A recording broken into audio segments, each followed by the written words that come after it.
OpenAI just rolled out Agent Kit and everyone started asking, did they just kill Make.com? Well, the short answer is no.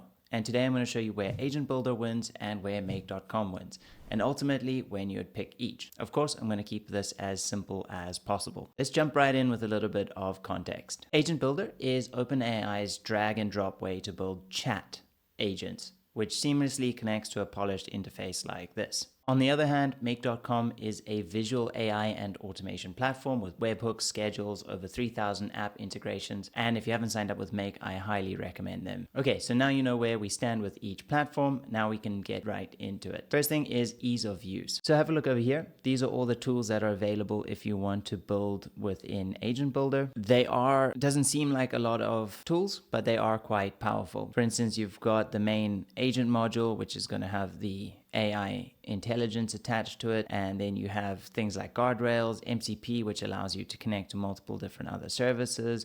You have some basic routing, if else, and so on. However, there are little annoyances that I don't think they've quite worked out yet. So let's say you're starting to build it. I haven't found a way to disconnect new modules. Even if I have subsequent modules, I've ended up just deleting and restarting from the scratch. So that's quite frustrating, and it's not as intuitive as if you're doing it in Make, where you can really move routes through any sort of direction and set variables and so on and so forth. So yes, it's simple and it's got features that allow it to be deployed quite quickly. For instance, this chat kit, which basically lets you set up how you want your chat box to look. And then once you've got this, you can get the code. And then that means you can implement that code into like a Lovable project or any sort of website. And then you've got an agent. So there's no middle party like BotPress or ManyChat or any of those things.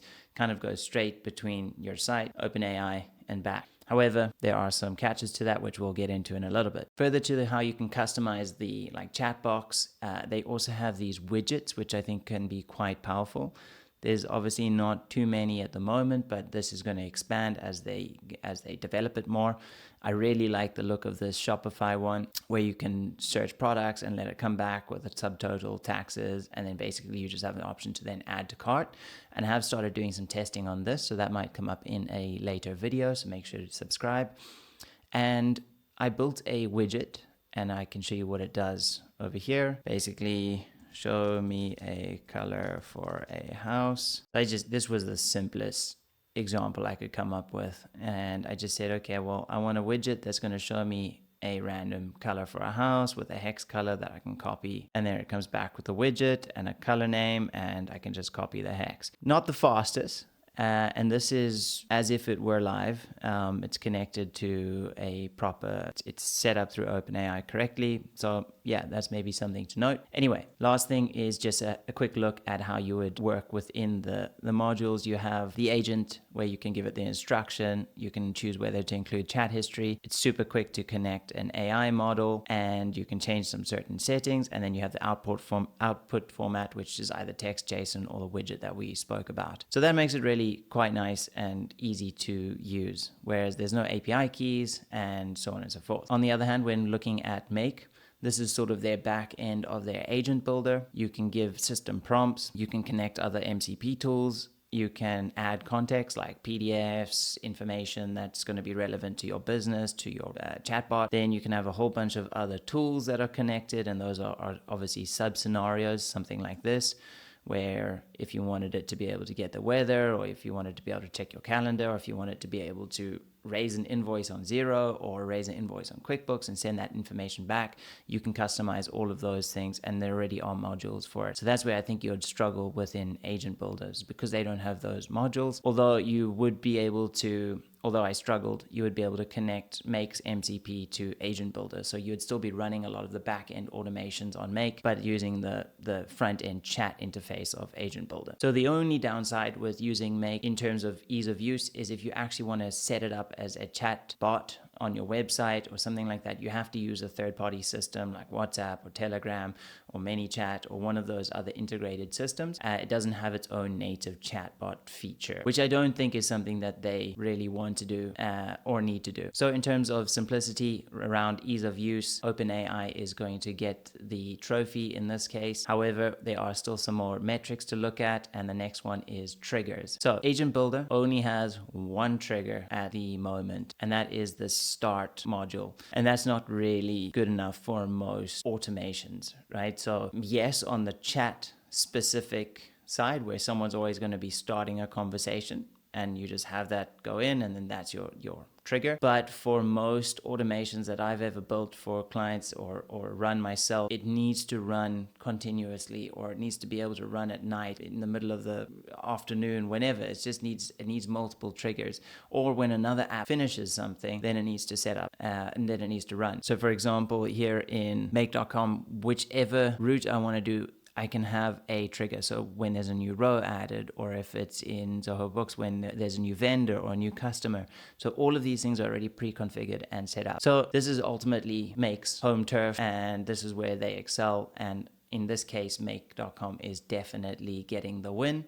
So good job, Make, but there are still some more comparisons to come. Next up is agent tools and integrations. Agent Builder first. So within Agent Builder, you are able to connect certain tools. So something like a web search, for instance, you're able to put in some details there. That's quite nice and quick. It's an integrated tool. It's already built in. You can do file search, and then obviously here under MCP server, this is where it gets interesting. You have a bunch of connections, obviously not as much as in Make, but you can add a URL to an MCP server. So I know there's a lot of apps on that list over here that have an MCP server but aren't over here yet. Now looking at Make, again, this might be a hands down winner. Make has over 3,000 apps out of the box ready to go. When there's no app, you can use the HTTP module, which hits any API imaginable. There's routers, there's iterators, there's data stores, everything that you need to deploy a realistic solution for a business, rather than like a hype product, another travel agent bot or something like that. So in this case, Make is going to win by a long shot. Next topic is model flexibility. So with Agent Builder, you're stuck with OpenAI as your provider, which can be fine. Not many businesses can actually tell the difference between which model they're using if the price isn't a factor. And OpenAI is consistently in the top percentile of capabilities. But being stuck with one means that everything is going to be very seamlessly integrated, sort of like an Apple ecosystem, which could be a big plus.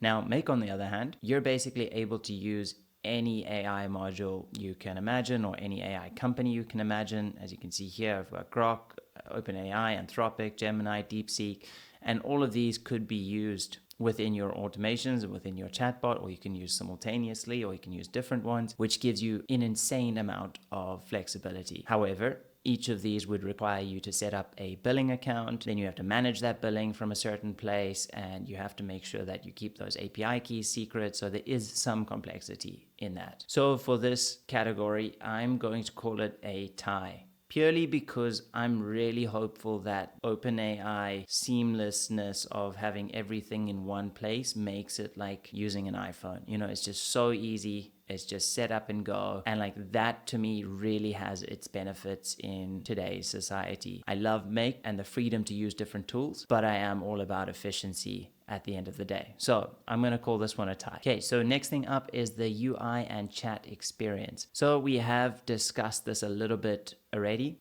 but if we look at Agent Builder in terms of their UI and chat experience, yes, it is very natively set up, but it wasn't a no-code solution. Like it took a little bit of AI and a little bit of vibe coding to get it right and to get it into a interface like this where you can actually chat with an agent. So it wasn't that simple, but it was there, and when it did work, it looked really good. So that was a big plus. Of course, we spoke about all the widgets which are possible. Like that's not something that you see in many different on the market. So maybe this is something that they're trying to pull as their differentiating factor. So now with regards to Make, in terms of their chat, now with regards to make.com and their chat agent, they don't have a out of the box chat bot that you can like code and plug into your website. They rely on using tools that are highly specialized, that are able to do this already, and then they offer the back end structure. So it's not a replace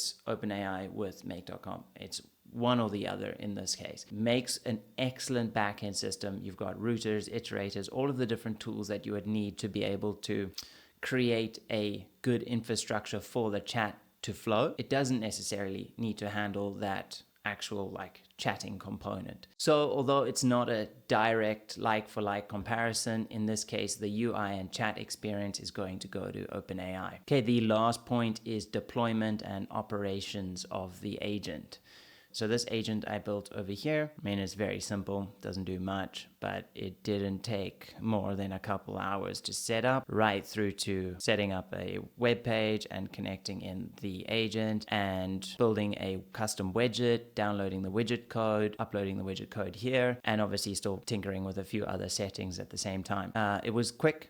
It was fairly efficient. However, it wasn't a low-code system. It actually got a little bit complicated at a few points. I tried to make some more complicated scenarios just to do this example, but there's a lot of like user interface issues, and unlinking agents and unlinking different tools became complicated and not possible. So it wouldn't give me the confidence to actually go to a business and be like, here's your solution, like let's just use this free for now agent builder straight in ChatGPT. It would never give me that confidence. Also, in addition, as you're testing, like you do get some exposure to what's going through at what time. It just didn't feel very intuitive. I didn't feel very confident that I'd be able to say, okay, this is exactly why the agent went wrong, or this is why something happened that should have happened. And whereas in Make, you get very detailed scenario logs. You can go back in time. It can store failed executions in specific places. So there's a lot more to gain from having Make as your system in terms of like actually deploying something that a business is paying a lot of money for and you want it to work. It's different if you just want to do something as like, novel and for a hobby. For sure, try the Agent Builder. It'll do fine. But in terms of if you actually want something sellable, I think you're going to have to go with Make.com. So my conclusion with Make still taking most of the wins. No, OpenAI's Agent Builder isn't there to take away the need for Make.com,